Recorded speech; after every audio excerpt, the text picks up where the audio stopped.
Eu sou Rosinete, né? Eu sou fono, eu trabalho também com a equipe da doutora Adriana Oda, né, da Unifesp, e trabalho com a reabilitação, né, neurológica de pacientes neurológicos.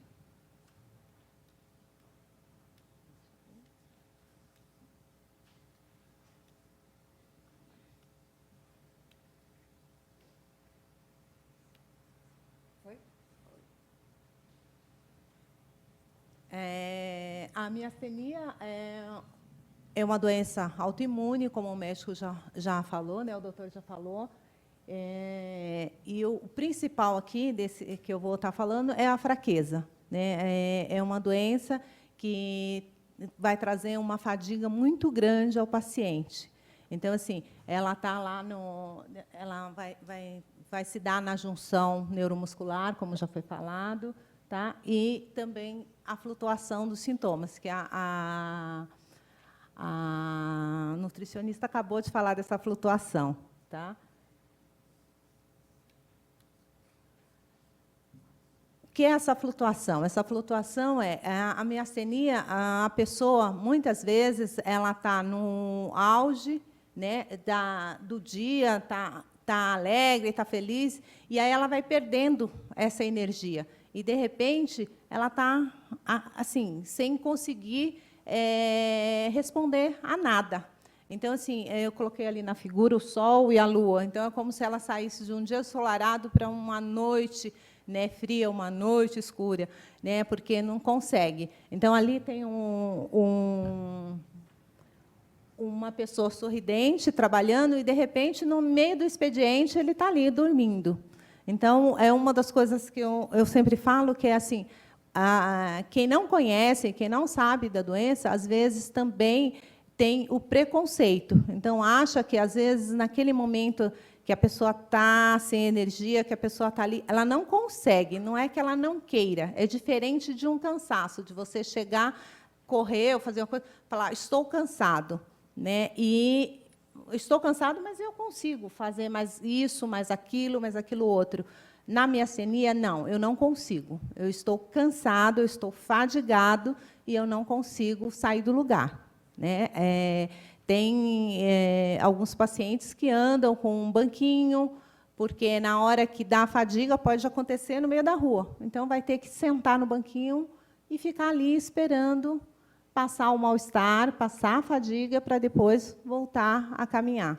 Então, é isso que as pessoas que vêm de fora não sabem do que se trata, e ali olha, fala, nossa, que estranho, né?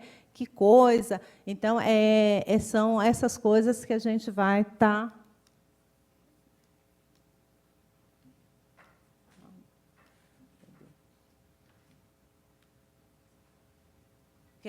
falando. Então, os sintomas, como ele falou também, né, o ocular, que tem uma porcentagem que vai ter só essa queda de pálpebra e essa diplopia, que é essa visão dupla, meio nublada, então, às vezes, embaçada. Então, é onde é difícil para a pessoa fazer alguns tipos de trabalho, né? Mas essa é a mais tranquila dos sintomas.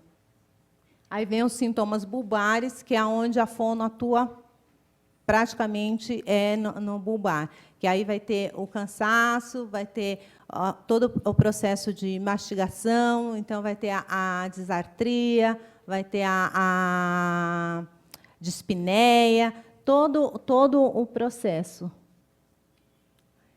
E o sintoma também é generalizado, que além do bulbar, da queda de olho, então aí também braços, pernas, aí vai ficar praticamente tomado por essa fadiga e esse cansaço, chegando às vezes até a UTI, né? Quando pega todo o processo respiratório.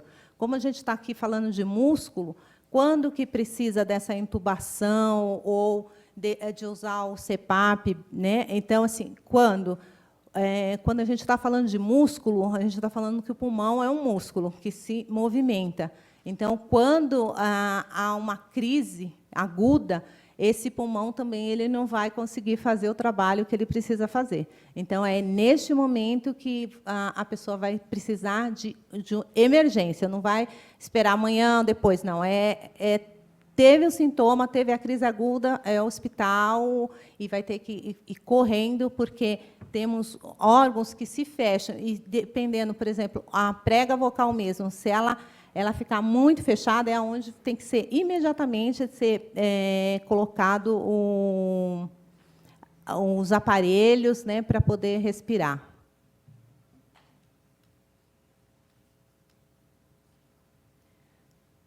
De todos os sintomas, o impacto emocional é um dos que assim a gente dá muita atenção quando vem, porque a miastenia ela mexe muito com a parte emocional, porque mexe com além de mexer com a voz, né, com o ritmo da pessoa, também com a parte facial, então mexe também com a beleza, com uma série de coisas. Então, às vezes, a pessoa tem uma depressão, né, e que piora a miastenia, e, às vezes, a miastenia leva à depressão por a pessoa não entender o que está acontecendo, por a pessoa não fazer o que precisa ser feito para melhorar. Então, assim, quando ela está junto com as pessoas, tem alguns eventos que não dá para ser feito, às vezes, na hora de comer também não dá para fazer. Então, é onde a pessoa vai ficando e piorando esse quadro, né, emocional.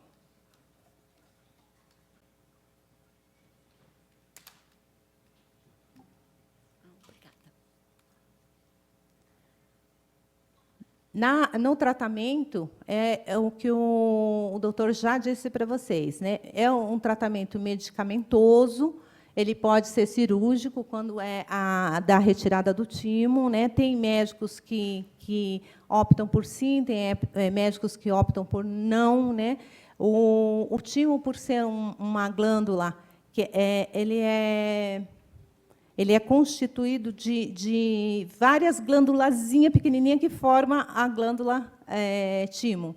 Então, na retirada, se ficar um granulinho ali, pode voltar de novo o tumor e toda a problemática de novo. Então, tem médicos que optam por não fazer também por isso, né? E a reabilitação, que é o acompanhamento do pessoal, né, de toda a equipe. Nutrição, fono, neurologista, fisioterapeuta, né? Então, toda essa equipe ela vai estar trabalhando na reabilitação. O perfil, né, que é trabalhado na fono. A gente trabalha com a disfagia, disfonia, disartria, dispneia e a falta de expressão facial, né?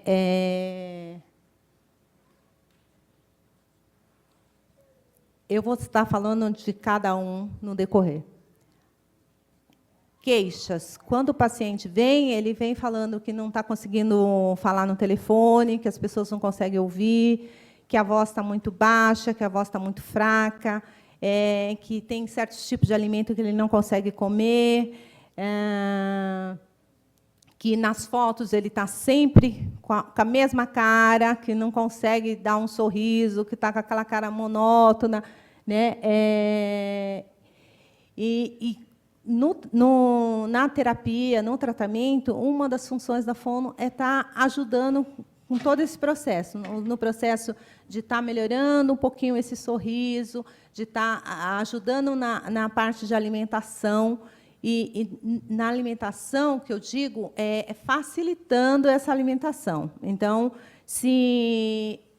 como a nutricionista mesmo ela falou de tudo que você pode comer, só que numa crise, ou quando está naquele sintoma crônico, essa comida ela não pode ser dura, ela tem que ser mais cozida, às vezes ela precisa ser pastosa.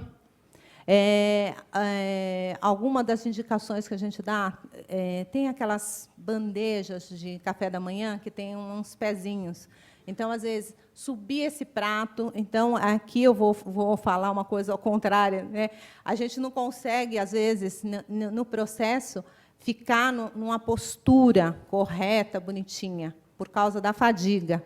Então, o que acontece? Subir o prato pode facilitar essa ida do garfo à boca, diminuir o cansaço, né? Então, é uma das coisas que a gente fala. Então, assim, às vezes a bandeja, ou às vezes alguma coisa que possa subir um pouquinho para esse caminho ser mais curto. O alimento também ele pode ser fragmentado. Então, em vez de comer aquele pratão gostoso, que não vai ficar gostoso, porque vai demorar muito para comer, vai esfriar, vai ficar aquilo que no começo estava parecendo delicioso, no final vai estar assim, não quero mais, não aguento comer essa comida fria. Ou vou ter que ficar levantando, pedindo para alguém aquecer esse alimento, que também não é aconselhável. Então, fragmentar esse alimento também pode ser feito. Então, diminuir os horários, em vez de 3 em 3 horas, comer a cada 1 hora uma quantidade daquela comida, né, para poder não ficar desnutrido e para poder ter os nutrientes necessários durante o dia. Alimentos duros, quando se está, né, na crise, evitar comer maçã, comer pera dura, a pera se for molinha, então dá prioridade aos alimentos que são mais moles, o mamão, né, uma perinha mole, uma banana, isso vai ajudar. Por quê? Porque a mastigação vai estar comprometida aí também. Não esqueça que é para lá, eu fico aqui.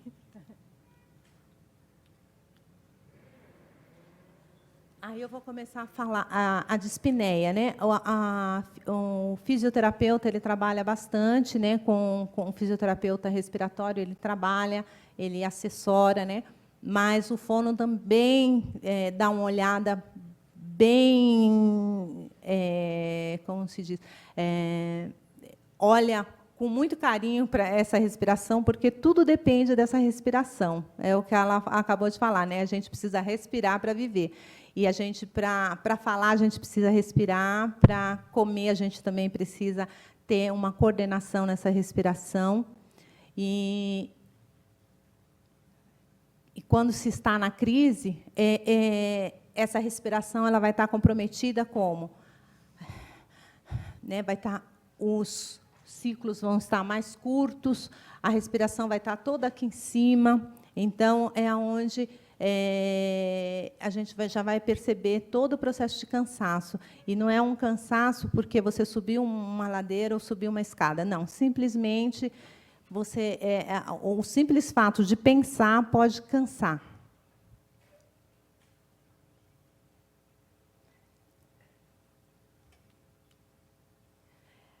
Eu coloquei essa figura só para ilustrar um pouquinho, tá? Que o ar, deixa eu ver aqui, ele entra pelo nariz, ele vai passar aqui, ó, e ele vem aqui para frente, ó, aqui aonde está a prega vocal. E o alimento ele vai lá para trás. Aqui nesse meinho aqui tem um músculozinho que fecha para esse alimento, para esse ar passar e para esse alimento. Então, há uma sincronia ali. Na crise, essa sincronia, às vezes, não se dá muito bem. Então, o que acontece?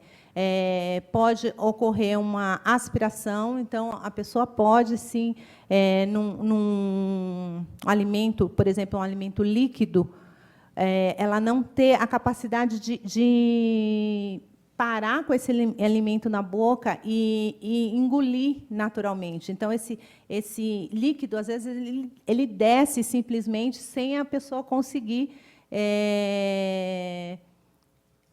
controlar esse líquido. E aí esse líquido pode ir para o pulmão e trazer uma pneumonia aspirativa. Então, é onde, na crise, a gente, às vezes, pede para espessar os líquidos ou tomar sucos mais engrossados para poder ajudar nesse processo.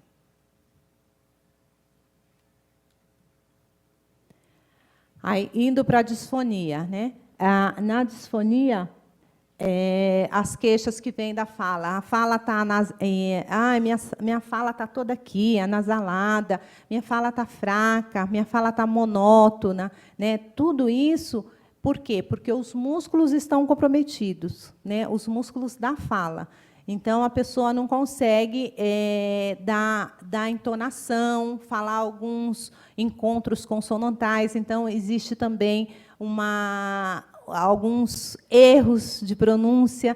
Às vezes, as pessoas que estão do outro lado não conseguem entender, às vezes, interpreta mal também, né? A gente já teve pacientes de chegar a falar assim, eu fui na padaria, e aí eu me enrolei para falar, e o cara já me maltratou, achou que eu estava bêbado, achou que eu estava, né, porque eu falei enrolado. Então, e isso pode acontecer, sim, porque os músculos eles estão também fadigados, né? E por estar fadigado, a fala não vai sair da forma natural, porque a respiração também, neste estágio, também não vai estar natural.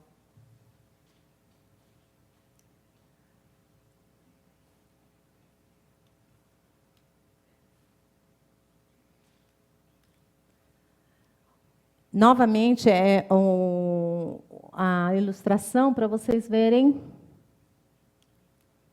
Aqui, ó, onde há aquela passagem. Então, essa daqui é a parte óssea. E tudo isso é coberto com músculo, né? E essa parte aqui é a parte das pregas vocais, que também eu vou mostrar para vocês. Não está dando para ver direito, mas é todo o processo de músculo. E quando fadiga por completo. Então, essas pregas aqui, se elas, numa crise aguda, se fecham, pode vir ao óbito, porque não passa o ar, que é onde tem que ser socorrido imediatamente. Tá.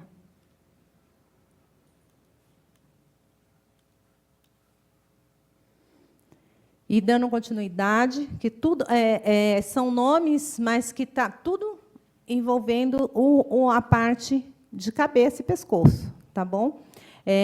Na disartria, vai haver uma redução da mímica facial, a lentificação da fala, distorção dos fonemas, como eu já havia dito, tá?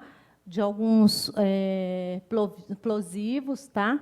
Dos fricativos e dos linguodentais. Então, pá, ba, tudo isso, você precisa de um esforço maior para falar. Então, palavras que tenham essas letras, né, esses encontros, vai ficar muito mais difícil de ser pronunciado. E a inteligibilidade da fala também as pessoas que ouvem também muitas vezes não vai entender o que está sendo falado. Então, isso tudo na fono a gente também vai estar trabalhando isso daí com o exercício para trabalhar a mobilidade, tá?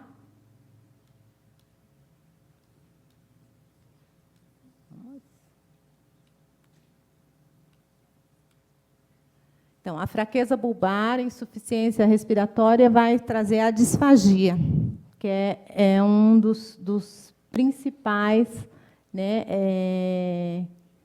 Aqui eu acho que não vai dar para ver tudo. Que é a mesma figura para mostrar que o alimento ele vai descer, né? Pela laringe aqui, ó.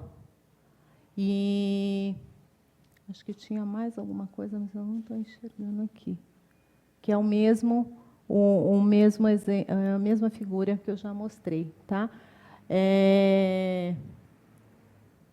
Na crise pode acontecer do escape anterior.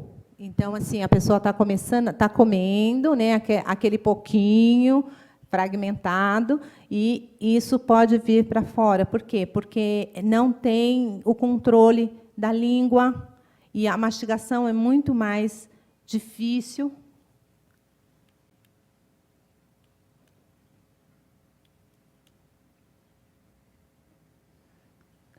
dificuldade para medializar, posteriorizar o alimento. Então, há uma lentidão em coordenação da secreção e dos resíduos em cavidade. Então, uma coisa que a nutricionista falou, né, desse branquinho também que fica na língua, quando começa a aparecer esse branquinho, também significa que você não está mastigando direito esse alimento, você não está passando de um lado para o outro. Porque na mastigação a gente movimenta esse alimento. Ele faz uma rotação, e a língua é que ajuda nessa rotação. Então, se a pessoa não estiver mastigando, então, numa avaliação, a gente pede para ver a língua. Viu que está com saburro, aí a gente fala assim, olha, não está mastigando. Então, tem que ser feito higiene, mas o principal é a mastigação. Tá?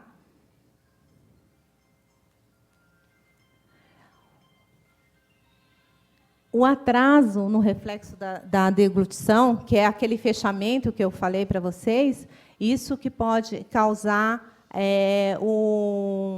a aspiração. E isso também pode causar também o refluxo. A comida também pode voltar, tá? E aí também a acidez, tudo pode causar também causar um incômodo também nas pregas vocais. Então, o refluxo pode ser nasal também, pode voltar tanto pela boca quanto pelo nariz. Tá? E também o pigarro, a tosse, o engasgo, também vai estar falando que esse alimento precisa ser cuidado. Então, começou a pigarrear, começou a tossir, é sinal de que esse alimento precisa ser modificado, e também, às vezes, a gente precisa trabalhar com alguma manobra.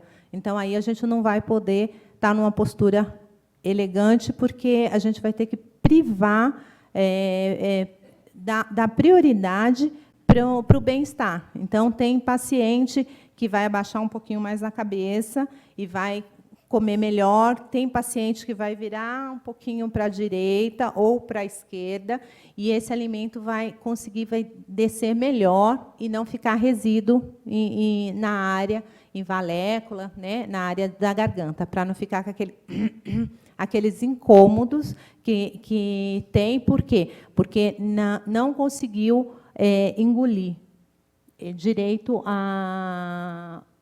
o alimento. E, quando isso acontece também, pode ocorrer da voz ficar diferenciada. Então, assim, eu estou com a voz boa, aí eu como, minha voz fica uma voz molhada, como se eu estivesse meio gripada, estivesse com catarro, alguma coisa assim. Que o alimento está ali, de alguma forma, parou ali, ou entrou alguma coisa em área que não deveria, e essa voz fica uma voz molhada.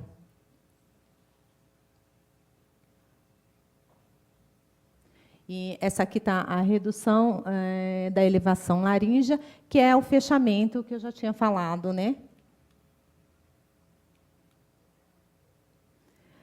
Mais de 3 deglutição. Então, às vezes, uma colherada, para conseguir engolir, às vezes a pessoa tem que engolir 3, 4, 5 vezes para engolir só aquela colherada. Então, fala, como? É assim. Então, às vezes, na hora que a gente faz uma ausculta cervical, você percebe que a pessoa ela engole, ela faz um barulho. Então, às vezes, é um barulho grande para engolir. É aqueles barulhão que a gente ouve até sem o esteto. E, às vezes, esse barulho ele vem com um gemido. Esse gemido é para coaptar a prega para o alimento descer. Então, é uma forma que o organismo encontrou para se proteger. Então, às vezes, está acontecendo, é ruim? Não, não é ruim. É o organismo que está se protegendo para não entrar nada no pulmão.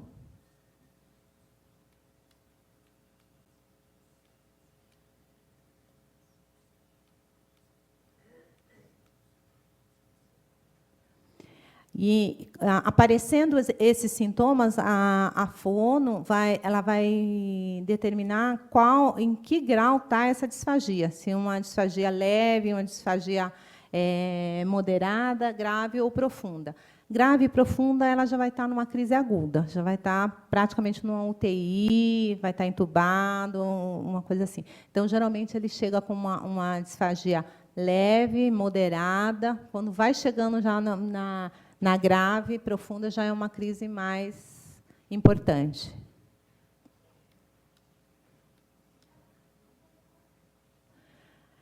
E existe um questionamento, né? Se o exercício gera fadiga, então deveria haver contraindicação da terapia fonoaudiológica, né? Que a terapia de fono, você vai estar fazendo exercício.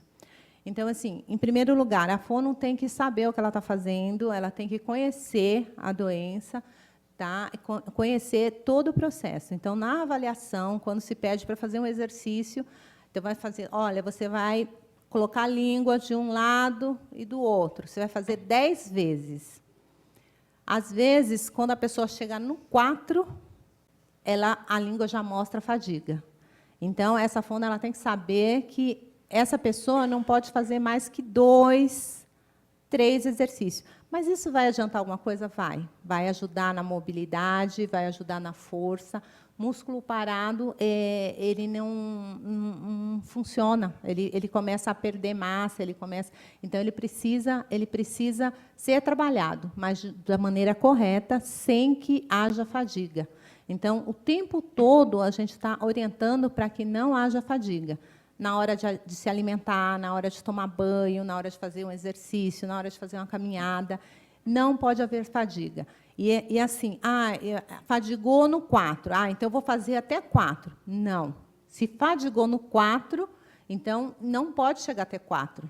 Então, você tem que parar antes de fadigar, tem que parar antes de cansar. Então, acaba com aquelas regras de academia que você tem que fazer um pouquinho mais, cansou, faz um pouquinho mais para ganhar massa, faz um pouquinho mais para ganhar músculo, faz um pouquinho... Não, na miastenia e algumas outras doenças, cansou, você não pode chegar até onde cansa. Então, você tem que parar 1 ou 2 abaixo antes de cansar. E trabalhar também com os grupos musculares. Então, eu dei um exercício para a língua, eu vou dar um exercício para a bochecha. Depois, eu vou dar um para o bico, para o lábio. Então, assim, cada um... E fazendo essas alternâncias e dando tempo para o paciente descansar. Se o paciente vem de uma fisioterapia, vem de outra, eu já não vou conseguir mexer com ele, porque ele já vai vir cansado. Tá? Então, assim, a gente vai ter que rever horários, rever, né, situações para que não case 2 terapias, para que não haja, de forma alguma, a fadiga. Tá? Mas o exercício é muito importante.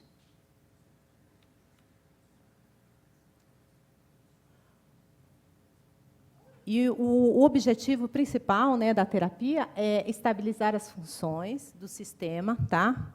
E manter tônus, manter força e a mobilidade dessas estruturas, né? De língua, de bochecha.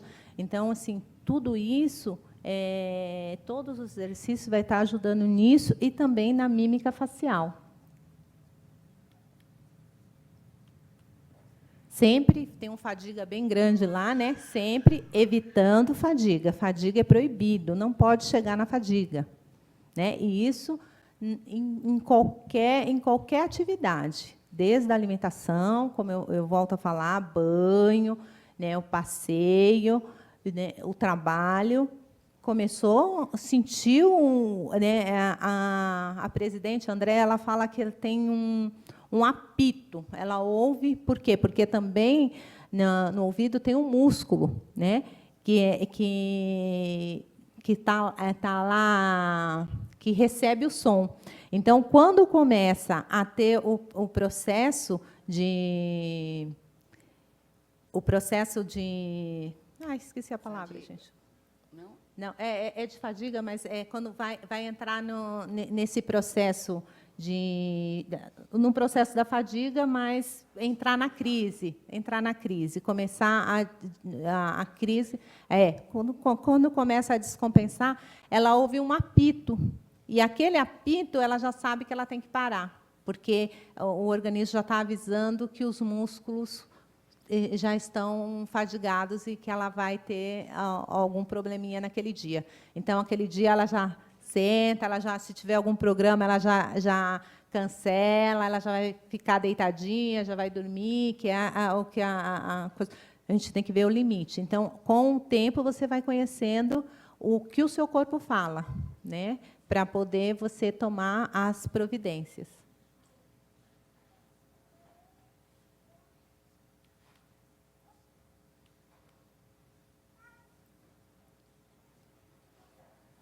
E nos exercícios, a gente vai estar trabalhando aí com a fala e com a voz também, né? Quando a gente fala e voz não é a mesma coisa? Não, né? A fala, a gente vai estar mexendo com todo o processo articulatório. Então, com os exercícios, vai estar ajudando nessa mobilidade articulatória. E a voz vai estar ajudando na inteligibilidade da fala. Então, a gente vai estar trabalhando aí com um treino de emissão de sequências, né? Exercícios de redirecionamento de fluxo. Esses exercícios a gente trabalha com canudo, né? Soprando, né? Objetos, bexiga, alguma coisa nesse sentido. Também todo dentro de um processo de não fadigar. Tá? Exercício de sobrearticulação, de ressonância, né? Vamos falar um A prolongado, A, I. Então, tudo isso vai estar ajudando quando está na crise. O bom da miastenia é assim, que você vai fazer na crise, você vai fazer quando tem o processo, depois você vai ficar bem, você não vai precisar. Você vai precisar só quando estiver na crise mesmo, vai precisar dessa fono ali te orientando. Depois, vida segue, é normal, né?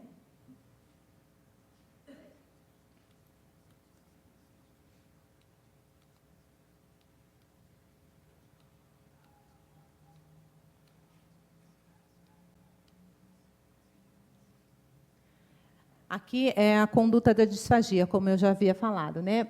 Manobras posturais, escolha da adequação da consistência, indicação de refeições menores e mais frequentes, e o controle da fadiga. Então, isso é para não esquecer, o controle da fadiga. Tá? Para que haja uma deglutição segura. Então, precisa haver essas modificações. Então, quando se está na crise, deve ser feito isso, tá? Numa crise, evitar comer maçã, evitar comer rapadura, coco, né? É tudo muito mole, né? A intervenção da fono, né? Antes, durante e após as refeições, né?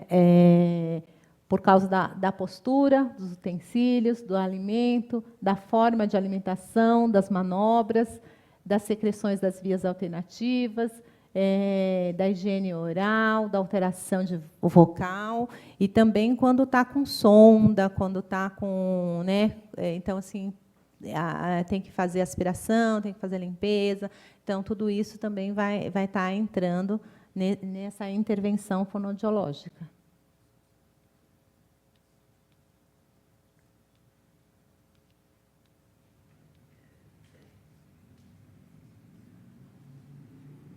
Estabelecer prioridades. Então, quando o paciente vem, ele vem com queixas. Então, dá ouvido à queixa do paciente. Às vezes é a voz, às vezes é alimento. Então, assim, o paciente traz a queixa. Não é o terapeuta que vai decidir o que vai ser feito. Ele vai fazendo, mas sempre olhando para a queixa. Ter clareza dos objetivos que quer fazer, do que vai fazer, e fazer uma avaliação criteriosa, né, e individual, porque uma das coisas que às vezes as pessoas falam, por que você não passa um exercício, por que você não dá umas dicas, tal? Porque cada paciente é um paciente, cada músculo é um músculo. Então, tem músculo que fadiga com 4, tem músculo que fadiga com 7, tem músculo que fadiga com 2. Então, assim, cada um vai ter que ser avaliado para não ocorrer em erro. Então, assim, Cada indivíduo é diferente, traz uma queixa diferente e vai trazer e vai ter um resultado diferente do outro. E respeitar o limite de cada um, isso é muito importante, por isso que é individual. Então, isso tem que ser feito com muita responsabilidade, porque a gente vai estar trabalhando aí com o vocal, o ressonantal, o articulatório, o respiratório e também o alimentar. A gente não vai estar falando de calorias, como ela falou, do que é bom ou do que é ruim para comer. A gente vai falar de temperatura, né? Porque também na crise a gente tem que ver a temperatura, não pode ser algo muito quente, então tem que ter uma temperatura que não agrida, né, as papilas, que não agrida, né, a musculatura da boca. Então, é onde tem que dar prioridade individual para cada um.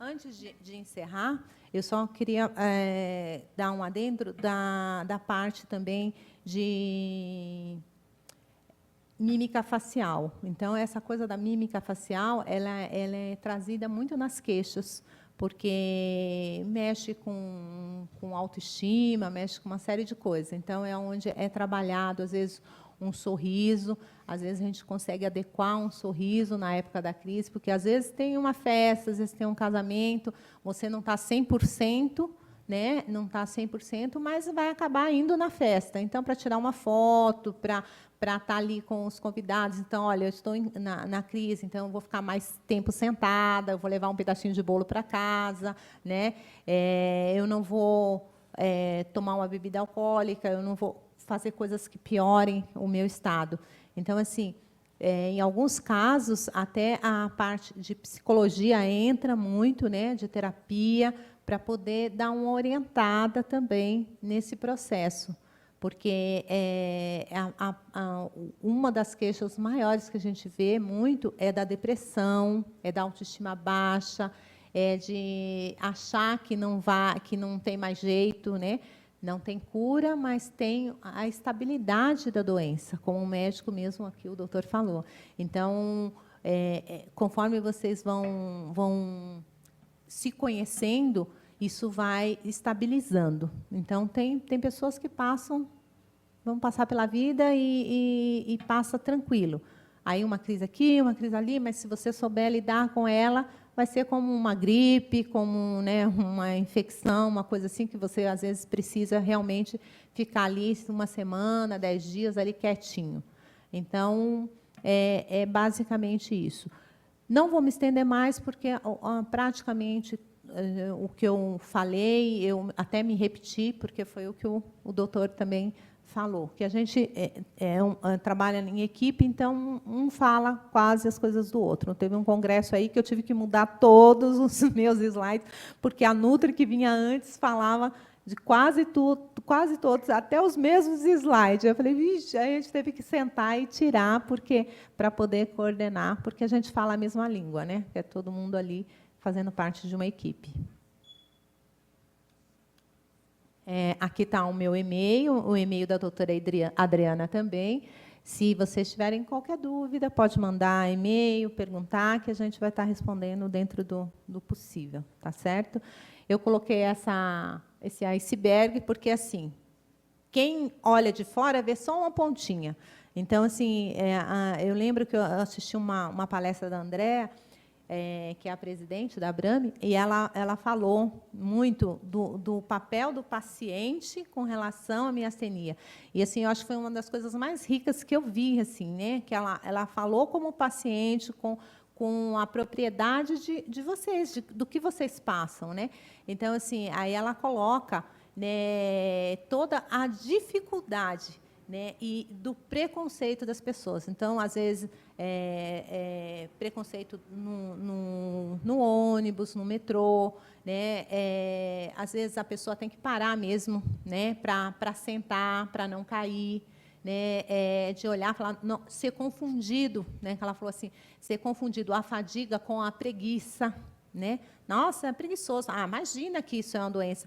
Agora há pouco estava lá deitada, agora já está aí sorrindo, brincando, né? Porque descansou. Descansou, retoma e volta ao normal. Então, quem vê de fora, não fez porque não queria, não fez porque não dava, porque não teve boa vontade. E não é boa vontade, não é preguiça. Preguiça, a gente tem preguiça, mas se precisar, a gente sai correndo, a gente vai lá e faz.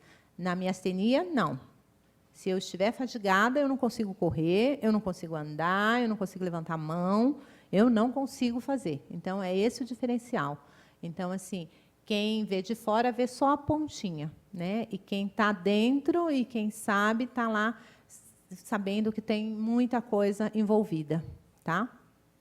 Obrigada.